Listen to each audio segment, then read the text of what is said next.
In 1970, a single person earning minimum wage could rent a room in an American city for about 15% of their paycheck.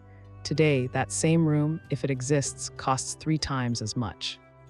The story we've all heard goes like this. SRO, single-room occupancy hotels, were seedy, crime-ridden eyesores that cities tore down in the name of progress.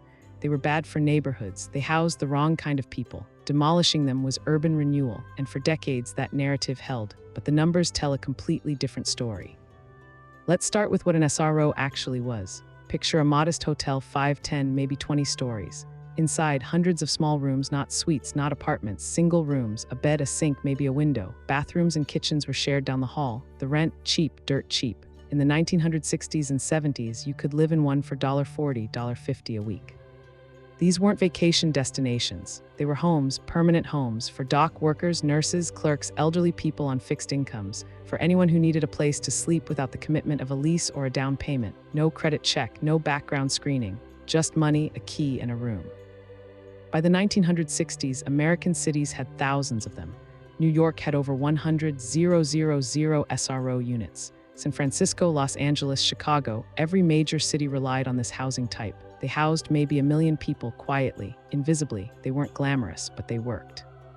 Then came urban renewal. Starting in the 1960s and accelerating through the 70s and 80s, cities decided they wanted to modernize. That meant tearing down blighted neighborhoods. SROs were low-value real estate. They sat on prime downtown land. They attracted poor people, so they came down.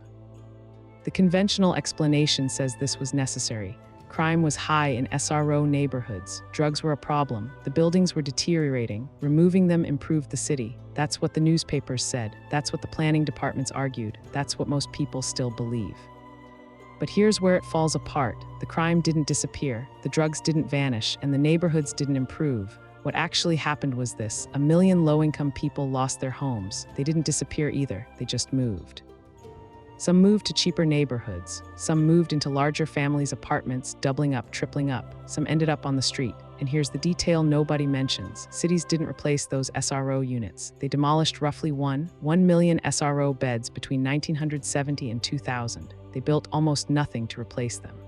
What they did build was luxury apartments, condos, office towers, hotels with room service and gyms. The land was suddenly worth money, and poor people were in the way, so the conversation shifted.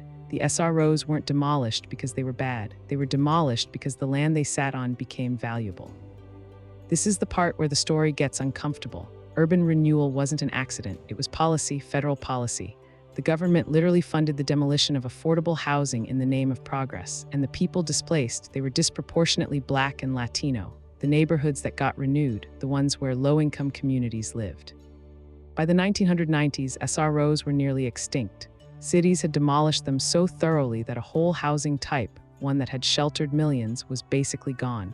And for the first time in American history, homelessness became a visible, permanent feature of major cities.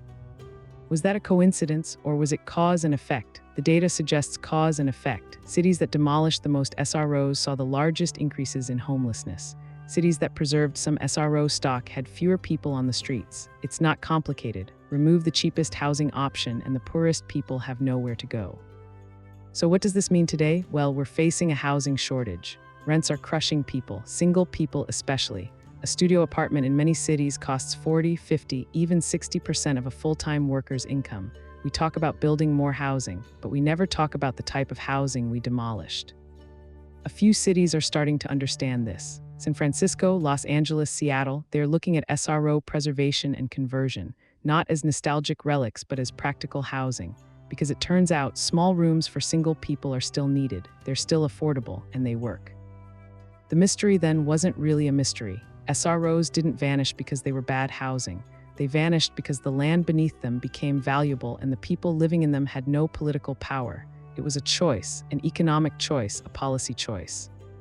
And we're still living with the consequences. Every person sleeping on a street corner, every family crammed into a studio, they're connected to a decision made 50 years ago, to demolish affordable housing and replace it with something more profitable. It's a lesson about what happens when cities stop building for the poor. Understanding this history doesn't solve the problem overnight, but it does explain why we're here. It explains why the cheapest housing is gone, and it shows that when a society decides certain people don't deserve affordable shelter, that decision has costs that ripple for decades. This video is for educational and informational purposes only and is not financial advice. Always do your own research. Subscribe to explore more hidden stories about how economics shapes the cities we live in. There's a new one every week. This video is for educational and informational purposes only and is not financial advice. Always do your own research.